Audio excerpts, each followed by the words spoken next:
আসসালামু আলাইকুম রহমতুল্লাহি ওয়া বারাকাতুহু। সবাই কেমন আছো? আশা করি আল্লাহর অশেষ রহমতে প্রত্যেকেই ভালো আছো। প্রতিদিনের মতো আমরা আজকে চলে আসলাম আজকে নতুন ভিডিওতে। যে ভিডিওতে আমি তোমাদের দেখাবো এবারের পরীক্ষাতে তোমরা যে পরীক্ষা দিয়েছো আর কি, সেকেন্ড সেমিস্টারের যে পরীক্ষা বর্তমান চলছে, এই পরীক্ষা আশা করি সবাই মোটামুটি ভালো দিয়েছো। আমরা আজকে কেমিস্ট্রি ওয়ান যে সাবজেক্টটা তোমাদের আছে, তো এই সাবজেক্টের আমরা সাজেশন নিয়ে কথা বলবো। আশা করি গত যে পরীক্ষাগুলো দিয়েছো যেখানে তোমরা একদম 100% কমন পেয়েছো, ইনশাল্লাহ তোমরা কেমিস্ট্রি ওয়ানেও তোমরা কমন পাবা ইনশাল্লাহ। তো আমরা কথা না বাড়িয়ে সরাসরি কেমিস্ট্রি ওয়ান যে সাজেশনটা তোমাদের আমি আজকে দেবো, অবশ্যই এই সাজেশন তোমরা কমপ্লিট করবে ভালো মতো করে, এবং আমরা আজকে সাজেশনে সরাসরি চলে যাচ্ছি। একটু খেয়াল করবা, যেমন দেখো আমরা গ বিভাগ নিয়ে কথা বলবো মূলত আমাদের সাজেশনে। খেয়াল করবে আমাদের প্রথম যে প্রশ্নটা আছে সেই প্রশ্নে আসে যে কোয়ান্টাম সংখ্যা কি, বিভিন্ন প্রকার কোয়ান্টাম সংখ্যা বর্ণনা করো। এটা প্রথম অধ্যায়ের একটা কোশ্চেন। এই প্রশ্নটা খুব বেশি মাত্রায় পরীক্ষায় প্রশ্ন আসে, দেখবা লাস্ট 3-4টা যে তোমাদের পরীক্ষা হয়েছে প্রত্যেকটা পরীক্ষায় কম বেশি এই প্রশ্নটা আছেই।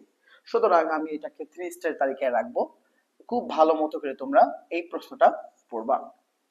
দ্বিতীয় যে প্রশ্নটা আছে এটাকেও 3 স্টারে রাখবো আমি, কারণ তোমরা আমি যখন ফিজিক্স ওয়ানের সাজেশন দিয়েছিলাম আমি বলেছিলাম যে এই সাজেশনের এই কোশ্চেনটা দুইটা সাবজেক্টের জন্য সমান গুরুত্বপূর্ণ। তো আমরা পিভি ইকুয়ালস টু এনআরটি এই যে প্রমাণটা আছে, আদর্শ গ্যাসের যে প্রমাণটা, এটা বেশি গুরুত্ব দিয়ে করতে বলবো। প্রমাণ নাম্বার 2, খুব ভালো মতো করে এটা পড়বা। এবার আমরা কথা বলবো যে 3 নাম্বার যে কোশ্চেনটা, এটা আছে আয়নিক বন্ধন সম্পর্কিত যে প্রশ্ন। তোমরা সবাই জানো একটা ধাতু এবং একটা অধাতু, যখন একটা ধাতু যখন অধাতুকে ইলেকট্রন দান করে, অধাতু যখন গ্রহণ করে, এই যে প্রক্রিয়াটা, এই প্রক্রিয়াটাকে ইলেকট্রন আদান প্রদানের যে প্রক্রিয়াটা, এটাকে আয়নিক বন্ধন বলে। তো এই আয়নিক বন্ধন যে সোডিয়াম ক্লোরাইডে ঘটে, এই সোডিয়াম ক্লোরাইডে যে আয়নিক বন্ধনটা ঘটে, এটা নিয়ে মূলত আমাদের কোশ্চেনটা, যে দেখাতে হবে যে হ্যাঁ সোডিয়াম ক্লোরাইডের সোডিয়াম ইলেকট্রন দান করে, ক্লোরিন ইলেকট্রন গ্রহণ করে। সে অ্যাঙ্গেল থেকে এটা আমাকে প্রমাণ করতে হবে। এটা গুরুত্বপূর্ণ একটা প্রশ্ন, আয়নিক বন্ধনকে একটু ভালো করে দেখবা। 4 নম্বর যে কোশ্চেনটা কথা বলবো আমরা, লবণ কি, লবণ কাকে বলে, উদাহরণ সহ মিশ্র লবণ, যুগ্ম লবণ ও জটিল লবণ সম্পর্কে বর্ণনা করো। এটা খুব গুরুত্বপূর্ণ প্রশ্ন, তো এটাকে একটু গুরুত্ব সহকারে দেখবা, ভালো মতো করে দেখবা।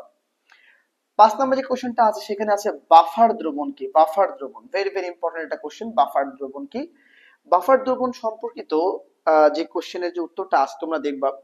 আহ, বাফার দ্রবণের যে প্রশ্ন সম্পর্কিত টোটাল যে প্রশ্নের উত্তরটা ক্রিয়া কৌশল সহ, অবশ্যই বিক্রিয়া সহকারে দিতে হবে।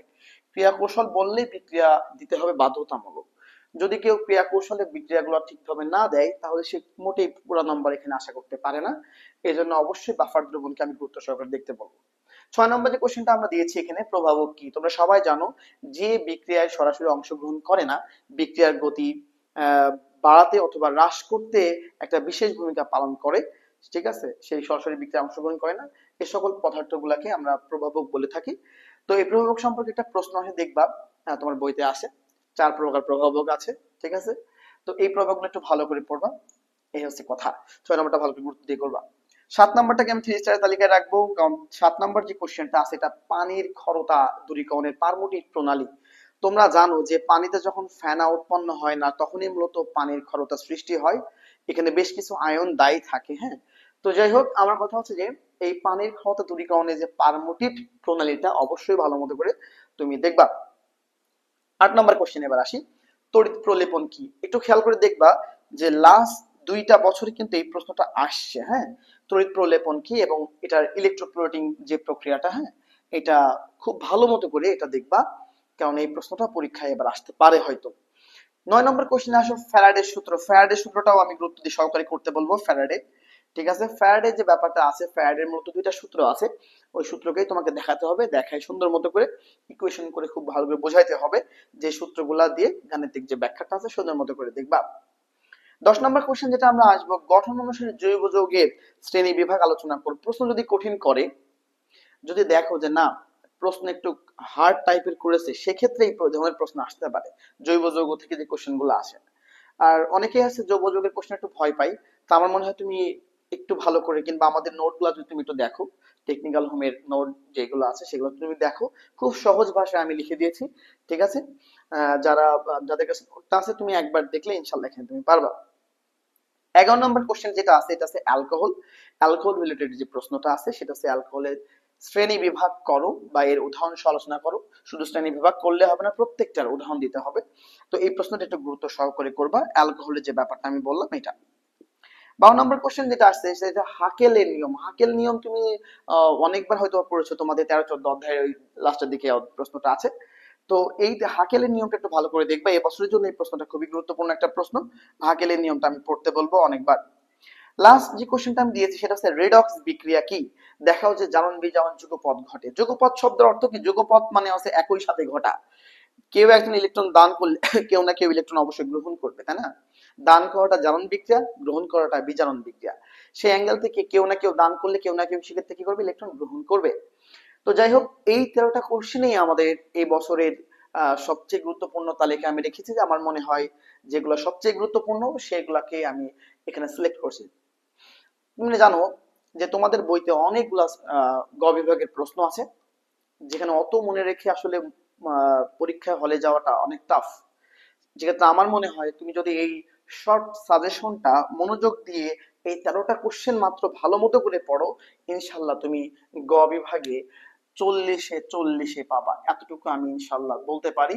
যদি আল্লাহ সহায় থাকে, তুমি সব প্রশ্নগুলাই হয়তো এর মধ্যে থেকে কমন পেয়ে যাবে। যদি আল্লাহ সহায় থাকে, ইনশাল্লাহ তুমি এই সাজেশনের উপর আমি কনফিডেন্ট যে এই সাজেশন থেকেই তুমি কমন পেয়ে যাবে ইনশাল্লাহ। সেক্ষেত্রে কোনো সমস্যা তোমার হওয়ার কথা না। তারপরে আমি বলবো যে 13টা কোশ্চেন খুব ভালো সহকারে দেখা, আমি 3 স্টার যদিও দিয়েছি, এগুলো একটু বেশি ভালো করে করতে বলবো। 1 2 4 5 7 8 9 11 12 এই প্রশ্নগুলো একটু একটু বেশি ভালো করে দেখবা। একটু বেশি ভালো মানে কিরকম? এগুলো সবগুলো তো দেখবাই, বেস্টটুকু দিয়ে দেখবা, এই হচ্ছে কথা। তারপর আমি বলবো যে যদি তুমি একবার মনোযোগ সহকারে পড়ো, ইনশাল্লাহ কেমিস্ট্রিতে যারা আমাদের অফলাইন ব্যাচে ছিল তাদের কারোরই মোটামুটি সমস্যা নাই। ইভেন যারা বাইরে যারা কোচিং এ এখন আমার পড়ো না, তারাও হয়তো বা দ্বিধাদ্বন্দ্বে আছো যে কেমিস্ট্রি কি প্রশ্ন আসবে, তোমরা এই প্রশ্নগুলো দেখে গেলে ইনশাল্লাহ তোমরা পারবা। আরেকটা গুরুত্বপূর্ণ কথা, সেটা হচ্ছে যে আমরা যে প্রথম সেমিস্টার গুলা এবার ভর্তি হয়েছে তোমাদের অলরেডি 26শে জানুয়ারি তোমাদের ক্লাস শুরু হবে। এই 26শে জানুয়ারি ক্লাস শুরু হওয়ার আগে অলরেডি 3-4 মাস আগেই আমরা অলরেডি ফার্স্ট সেমিস্টারের ব্যাচ শুরু করে দিয়েছি। যারা কুষ্টিয়ার মধ্যে আছো, যারা আমাদের অফলাইন ব্যাচে অনেকেই ভর্তি হয়ে গেছে অলরেডি। তো তোমরা আমন্ত্রণ থাকবে আমাদের অফলাইন ক্লাসে ক্লাস করার জন্য। যারা আমাদের নাম্বারটা চাও, এখানে নাম্বার দেওয়া আছে ভর্তির জন্য। যারা কুষ্টিয়ায় উপস্থিত আছো বর্তমানে, তোমরা যোগাযোগ করতে পারো এই নাম্বারে। ঠিক আছে? অথবা তুমি 7 দিন ফ্রি ক্লাস করতে পারো।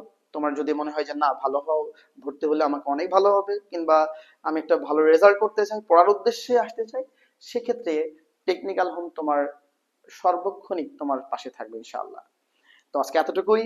আমাদের কেমিস্ট্রি সাজেশন বিভাগ এখানেই শেষ করছি আমরা। সবাই ভালো থাকবা। আসসালামু আলাইকুম ওয়া রাহমাতুল্লাহি ওয়া বারাকাতুহু।